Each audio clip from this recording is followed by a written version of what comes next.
তুমি কেমন আছো মা? তুমি সবসময় যে চিন্তা করো আমার নিয়ে, আমার খাওয়া দাওয়া নিয়ে, ওইটা নিয়ে তুমি একদম টেনশন করো না তো। এখানে খাওয়া দাওয়া নিয়ে অত কেউ ভাবে না। একটি নাম, একটি শব্দ, প্রবাসী। এ মানুষগুলো যেন নীরব এক যোদ্ধা। নিজের স্বপ্ন, যৌবন আর আনন্দকে অনেকটা অদৃশ্য এক মহাজনের কাছে বন্ধক রেখে তারা পাড়ি জমান দূর দেশে।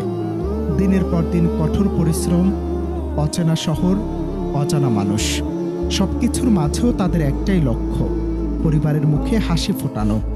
সারাদিনের ক্লান্তি শেষে যখন ফোনটা কানে নেন, তখনও কণ্ঠে থাকে হাসি। মা যখন জিজ্ঞেস করেন, খেয়েছিস তো? সারাদিন না খেয়েও উত্তর আসে, হ্যাঁ মা, খেয়েছি, ভালো আছি। নিজের জন্য কিছু না কিনেও পরিবারকে টাকা পাঠিয়ে বলেন, আমি নিজের জন্য অনেক কিছু কিনেছি।